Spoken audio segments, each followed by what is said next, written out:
नमस्कार, मैं हूं आहाना गुप्ता। आप देख रहे हैं सोनी न्यूज। आइए बढ़ते हैं आज की प्रमुख खबरों पर। यूपी के आयुष मंत्री दयाशंकर मिश्रा दयालु ने दिया बांग्लादेश को लेकर बड़ा बयान। बलिया में यूपी सरकार के आयुष मंत्री दयाशंकर उर्फ दयालु ने खुले मंच पर बांग्लादेश में टूटे हुए मंदिरों की खाई कसम। कहा, बांग्लादेश में तमाम हिंदू मारे गए, मंदिरों को तोड़ दिया गया, भारत ने युद्ध नहीं किया, भारत ने यहाँ से जाने वाली सामग्री को रोक दिया। टूटे हुए मंदिरों की कसम, जितने हिंदू मारे गए उससे ज्यादा बांग्लादेश में मुसलमान खाए बिना रोटियों के मर जाएंगे। बांग्लादेश में यह मेरा दावा है। मंच पर मंदिरों की कसम खाने के सवाल पर यूपी सरकार में आयुष मंत्री ने कहा, बांग्लादेश में अचानक सरकार बदलने से ऐसी परिस्थिति आई है।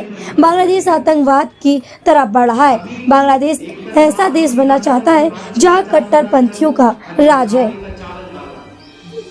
बलिया के बीजेपी कार्यालय पर बजट गोष्ठी के दौरान मीडिया से तेलंगाना सरकार द्वारा रमजान के महीने में 4 बजे तक छुट्टी वाले सवाल पर कहा, यह सरकार का तानाशाही भरा निर्णय है।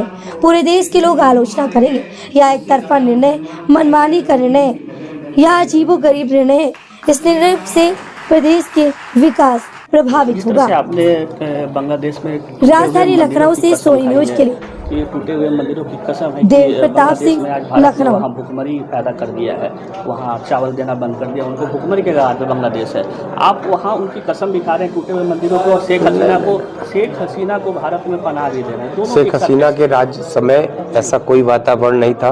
बांग्लादेश का जन्म भारत ने कराया है और उस बांग्लादेश में इस तरह की परिस्थितियां कभी नहीं थी। वर्तमान का दौर आपने देखा है, दुनिया ने देखा है, वो बहुत पीड़ादायी था। एक ऐसे देश के लिए जिस देश के रिश्ते अचानक एक सरकार बदलती है और मुखिया के बदलने से, सत्ता के परिवर्तन के बाद से ऐसी परिस्थितियां आई हैं, वो बहुत ही दुखद है। सरकार उसका संज्ञान ले रही है और सरकार ऐसे फैसले कर रही है कि धीरे धीरे सब कुछ दूध का दूध, पानी का पानी हो जाएगा।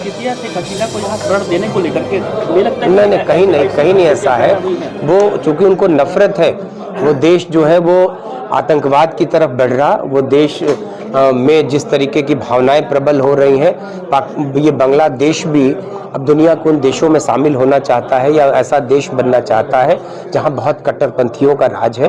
तो मुझको लगता है कि वो देश जिस तरफ जा रहा है वो भारत का, चूंकि वो पड़ोसी मुल्क है जिसकी भारत ने बहुत मदद किया है, जिसका जन्म ही भारत ने कराया है। एक ऐसा देश, शेख मुजीबुर रहमान कहा करते थे कि मैं भारत का कर्ज अपने शरीर के, अपने चमड़े से जूती बनाकर भी नहीं उतार सकता। ये वही बांग्लादेश है जो भारत का एहसान मानता था, और आज भारत के प्रति उसका जो बदला हुआ व्यवहार है वो सिर्फ और सिर्फ एक बदली हुई सत्ता के चलते हैं। सर, वही बांग्लादेश के लाखों तेलंगाना सरकार अपने एम्प्लॉइज को रमजान के महीने में 4 बजे तक छुट्टी देने का इस फैसले को कैसे तुष्टिकरण, कोई सरकार अगर अपने किसी के लिए इस तरह की सोचती है तो सारा जो सरकारी एम्प्लॉई होगा, सरकारी नौकरियों में जो लोग हैं, निश्चित ही सरकार का काम प्रभावित होगा।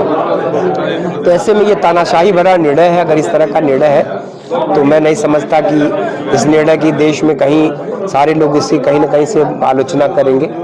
एक तरफा निर्णय है और एक मनमानी का निर्णय है। चूंकि सरकार उन लोगों की है तो अपने लोगों के लिए क्या करते हैं उनका व्यक्तिगत अपना फैसला है। तुष्टिकरण की नीति है। एक फैसला सही नहीं लगता आपको?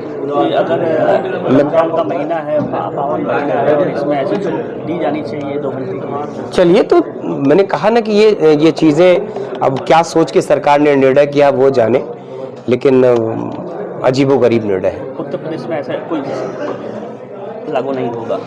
छुट्टियां चंद दिन की होती हैं, 30 त्योहार हमारे भी होते हैं, किसी के भी होते हैं।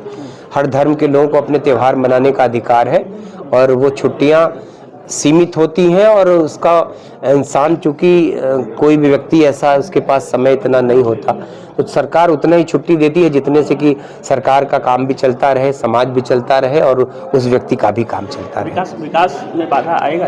निश्चित आती है। बहुत लंबी छुट्टियां आप धीरे पहले देखिए ना, गर्मी की छुट्टियां कितनी बड़ी होती थी स्कूलों में।